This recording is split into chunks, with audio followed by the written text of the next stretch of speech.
Support WrestleTalk! Give us a subscribe. Braun Strowman written off TV, Kurt Angle's not here, but don't worry, Roman Reigns sure is. I'm Oli Davis, and despite Michael Cole telling me this week's Raw was in London, England, I'm not 100% sure. Even when I was physically in the audience, I can't be sure. There was neither a red phone box on the stage nor a black cab. But I do know one thing, this is the 8th of May 2017 edition of Monday Night Raw, in about 4 minutes. Dean Ambrose opened the show by announcing Kurt Angle won't be here tonight. Boo! So he's been made the acting general manager, which he was informed about as the show was going on air. Kayfabe WWE management do realise they can plan episodes in advance, right? Time doesn't just stop outside 8 to 11 Eastern on Monday nights. Ripping open even more logic holes, The Miz then said, actually, Stephanie McMahon just made him the co-acting general manager of Raw, giving us the night's narrative thread.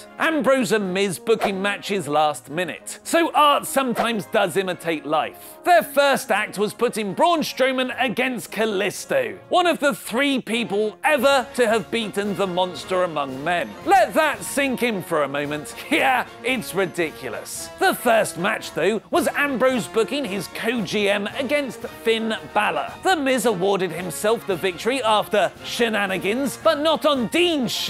Ambrose banned Maurice from ringside and restarted the match, which Finn won almost immediately. Alexa Bliss and Nia Jax are actually developing a very interesting relationship, a kind of status-reversed Neville and TJP. Bliss brought her new frenemy down to ringside to beat Mickie James. Nia is much more impressive live than what she comes across on TV, with her offense actually looking like it hurts. Probably because it does. Braun Strowman finally overcame one of his most devastating opponents, beating Kalisto via disqualification when Roman Reigns came down to interfere. Roman got the most crowd reaction of the entire show. The wrong kind, of course, receiving thunderous boos. The two brawled outside, steel chair and all, and Braun hobbled off through the crowd, reportedly writing him off TV because of an elbow injury. Watch today's WrestleTalk news to find out more on that. It's time for Tag Team Turmoil, with such Raw teams as Sheamus and Cesaro, The Club, and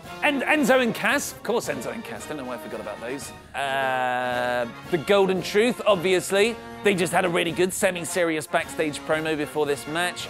And Sheamus and Cesaro ran through Enzo and Cass. Rhyno and Heath Slater, there it is. The Club, which was the best in-ring worked portion of the entire night. And the Golden Truth to become the Hardy Boys' #1 contenders. This was smartly booked, still presenting Sheamus as heels, despite them being slotted in the typical overcome all odds babyface spot. Samoe Joe cut a great promo about how Seth Rollins would hear every ligament pop before their match. It went 15 minutes, which felt very long live, and ended with a Rollins DQ win after Joe used the exposed turnbuckle. The crowd were getting tired by this point. The third hour, ladies and gentlemen, Jack Gallagher. Watching a 3-hour Raw from home is mostly tough going. I can now tell you from first-hand experience, watching it live in the crowd is even worse. Despite homegrown wrestler Gallagher in the ring here, the audience lost interest and decided to make their own fun. Mainly with Beach Baller Mania 3 and a guy next to me drunkenly yelling, "I love you, Alexa Bliss!" Alexa Bliss wasn't even in the ring.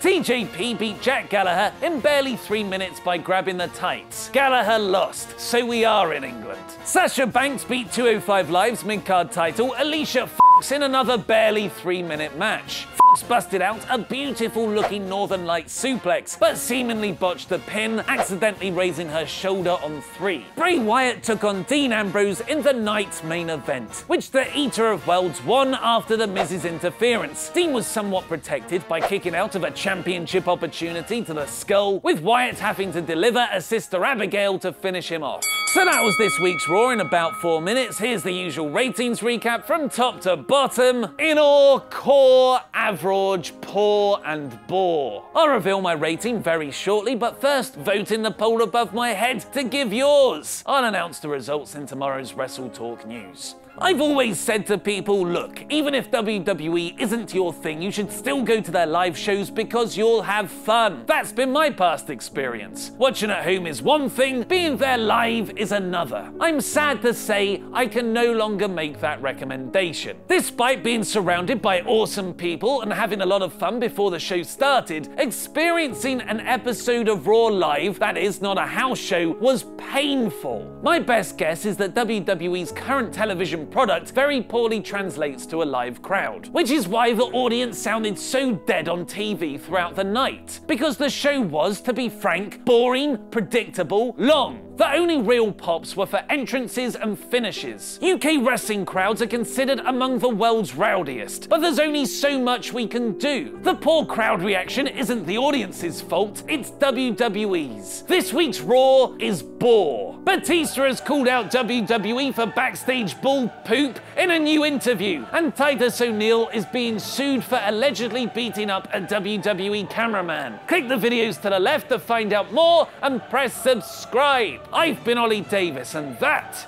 was wrestling.